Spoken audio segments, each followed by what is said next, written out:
It's a good thing Freddy Krueger isn't a real thing. Otherwise, a lot of us would be dead right now after dying in our sleep. Listen, people, I'm not going to lie to you. I do not think we're going to be here for a long time because I don't know what we can pick apart from that game. I got no idea. Please put it in the comments if you've got anything that you can pick from that game. But I said it in the preview and I wasn't wrong. This is kind of why I am where I am. I'm not wrong a lot of the time, people, but I said it was going to be 0-0. I did. I said it was going to be 0-0. I said I was hoping I was going to be wrong, but it's quite clear with the way that the both teams set out. A draw is what they both came for.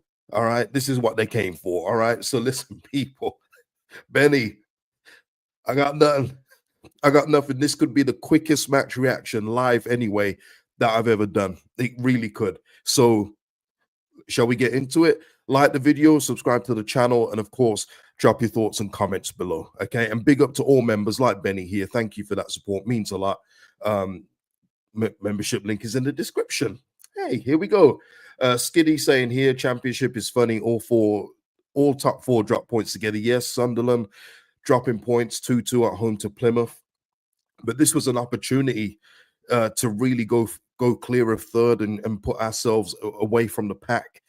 But boy, now no one had any plans to do that tonight, man. And, I knew it was going to be a dry game, people. I don't blame you, Doc. I don't blame you. I knew it was going to be a dry game, but boy, when you put it into full context, let me just refresh this just for full clarity here, because I swear that, yeah, 8 shots for Leeds, 1 on target, and we're not going to gas up that shot at the end. That was straight at James Trafford. That was bread and butter for that goalkeeper. He was just making it look good. He was bored, and he thought, you know what? Let me just tip this over the bar, man. Let's just make it interesting for the viewers tonight. Because boy, this stank tonight. Not gonna lie. Hey, Max said it in the preview. I did. I said it's gonna be. I know people expected Burnley to come out after they beat Plymouth 5-0, but need I remind you that's Plymouth. That's not Leeds United. Both teams today set out their stalls and said, if either one of us can get a 1-0 win, great. If not, we'll take the point and move on. And listen, with the way it was today, because I felt both teams were quite equal when we went forward. I know it looked like we were probably more dangerous when we went forward, but I don't discount what we've got in goal. So anytime Burnley did actually go forward, I thought they may have a chance of scoring. But to be fair, the most dangerous player in terms of winning fouls today was Joe Rodon. He won a few real cheap fouls today at centre back. He just got slightly glided over, and the referee kept blowing his whistle. Don't know. I don't know what that was about. But yeah, listen, Burnley. I just got to give credit to them in terms of their defensive work. You can see why they've only conceded 9 goals, because it's not like they play a deep line. Their defenders just know where they need to be. And Esteve, I don't know who was man of the match today, but he was real good today. Overall, he didn't have a lot to do, but anything that he needed to do to block out, clear out, he was quality for them. So I don't know who got player of the match. I did turn it off before that announcement came, but he was real good for them today. It's not going to be long. We're going to be done very, very soon, people. Very, very soon. Let's go into the starting lineup for us. Yeah, not too much on Burnley. It was what expected from what we said in the preview. But our starting lineup today was what I was expecting, bar 2. And the one I did say in the preview, it wouldn't surprise me if Byron played, purely because Daniel Farker will see this as a game where he needs to shut down Burnley. And that's why I said it wouldn't surprise me if Firpo doesn't start today. Byron may get the nod just purely because he's the best defensively we got. He overall, I said already, Sam Byram, he's not the complete fullback, but defensively, he's probably the best one we've got when you're talking about that. So it didn't surprise me to see that. Somebody in the preview did say he expects to see Gruev there, and I wish I could remember your name, mate. But you were right, and he did. He went for an ultra defensive 2 there in terms of Gruev. People thought Tanaka was going to get free today. I said as soon as I saw Gruev and Tanaka, they're both sitting and they ain't going nowhere. Okay, they're going to stay in front of the back 4 and just rest there. And that's what happened. Absolutely, that's what happened. Dean here saying the first touch let us down today. I actually don't think it was the first touch too much. I thought that it was going to, what let us down in a few instances, especially in the first half. And listen, people, I'm really picking at the bones here, but we didn't release our shots quick enough. I felt like we was taking 1, 2 extra touches, and we allowed Burnley to get back to block the shots. And that's what there was a lot of today, just block shots. And that's why the shot totals are so low. There was so many block shots today. And that was kind of because we wasn't releasing the ball quick enough. There was a couple of instances as well where we could have had a shot straight off, but instead we decided to give it that one more pass, which we've done in many games. So yeah, it does not surprise me, this score today. I wish I did put some money down on this game. I really do. I really do. Yeah, David. don't need a sleeping tablet, just replay this match. Yeah, it's crazy. Danny Parker's been saying we need to stay awake in the market. I needed to stay awake tonight. I knew it was going to be bad. I didn't realize it was going to be this bad though, people. I'm not gonna lie to you. All right, I'm not gonna lie. Oh, Darren, see, this is what happens with international fans, and this is why I always say, don't just think that Leeds is local support. Think about the international fans. Listen to Darren here. Woke up at 4 a.m. for this in Singapore. Salute to you, Darren, man. Go back to sleep. If you need any help, put this game on again. Yeah, Max, great advertisement for walking football. There was just no intensity tonight, people. No intensity I feel from both teams overall. Yes, we may look like we was moving quicker in transition, but anytime it got to that key area in the final third, we slowed down. And both teams today did not exude a lot of energy. So I would expect pretty much the same team again on Saturday. I do think that maybe because it's Cardiff at home, I think it's Cardiff at home. Correct me if I'm wrong.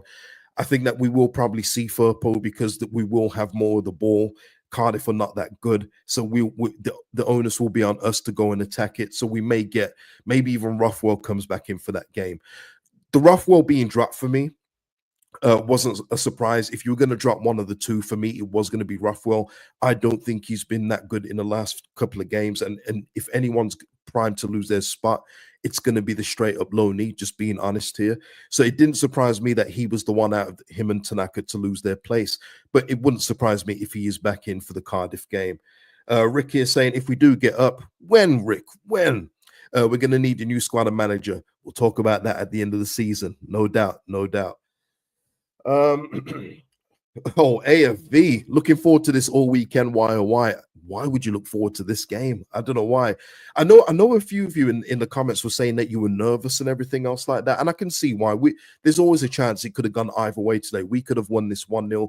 Burnley could have won this 1-0. It was going to be a tight game regardless, just purely on the way that both teams play. But I was never nervous about this one. I'm more nervous about the games in February against Sheffield United away and Sunderland. I'm more nervous about that just purely because of the way that those two teams play. Burnley, Scott Parker.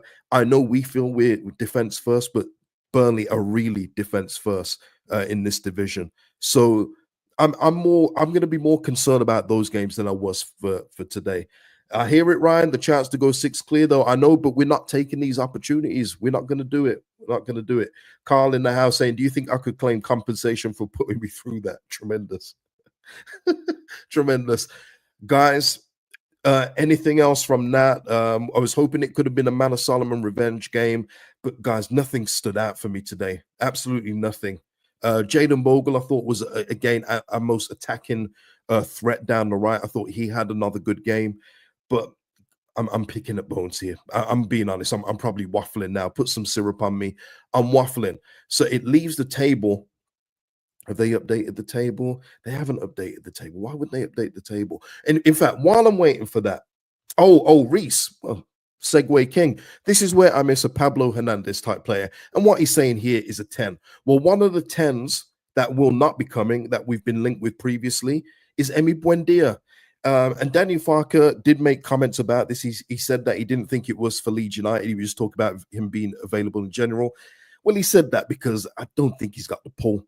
But let's be honest here. Leverkusen, whether we're in the Premier League or not, Xabi Alonso is your manager. Going to Leverkusen, good team, good coach, good football. There's always a risk you could lose out on this one. And Buendia is going to, it looks like he is going to head to Leverkusen on loan. He did sign a new contract at Villa.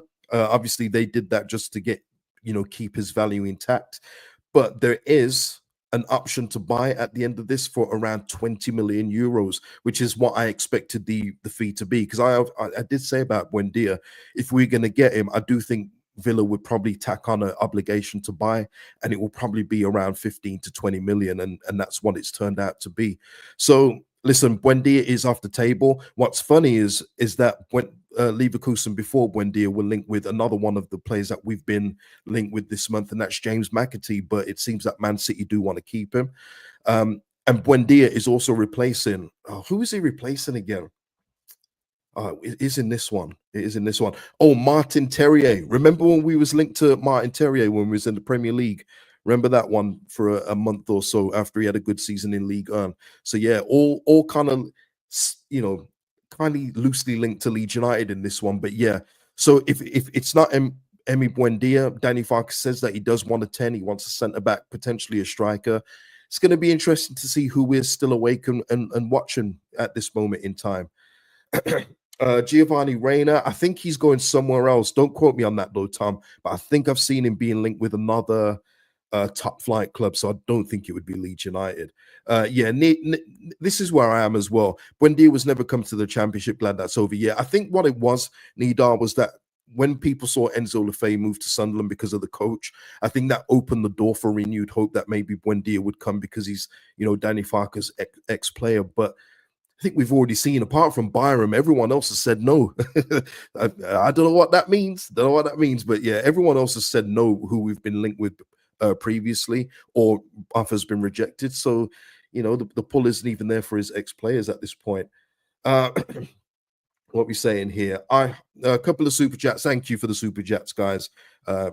Big up for that support. Hyru in the house. Well, that's 90 minutes. I can't get back. Expected a snooze fest. Got a snooze fest, and we need to talk about Peru and Aronson. Not good tonight. Okay. And Mr. P here saying Burnley did defend well, but we were poor with our decision making in final third. Absolutely agreed with that, Mr. P. Hyru here is saying in regards to Peru and Aronson. Yeah, guys. It's hard for me to get into them tonight because I don't think anyone was outstanding today. I thought it was very meaty all over the pitch today from both teams. So I know that they didn't have good games today, but I could also lump in a few other players in this category.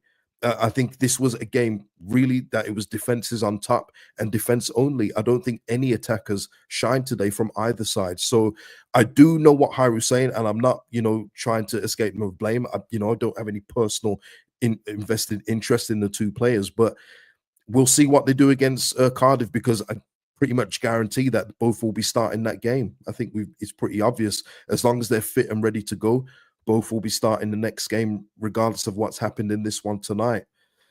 Carl saying, I bet you wish you did a watch along for that one. No, I can't do it, man. I can't do watch alongs anymore for championship games. I realize that when I'm watching them by myself, because I drift away from watching the game because the games are so boring and lacking of quality. But it's not to say I will never do one. Of course, I can always crop up and say, you know what, join me, guys. Let's have a chat together. I don't mind that. But if you're looking for me to be enthusiastic, my face doesn't lie, people. My face doesn't lie. I've never been good at covering things, and if I'm not enjoying it, I'll just come off as a moany git on the stream, and that's not really what I want to do on my channel. But yeah, Ali Stale Biscuit saying, "Where's Willie?" He was on the bench. He was on the bench today, so I don't know. And Cade here saying, "Get Willie out against Cardiff." I might do, Cade, but I won't show it on stream. Best thing of the night. Best thing of the night, people. You know what I mean? What we're saying here. And Jed here saying Nonto should have come on for Aronson. Yeah, but we know this. This is what I'm saying, people. We saw today that something could have changed before the 70th minute. The first subs weren't made till around the 70th minute today.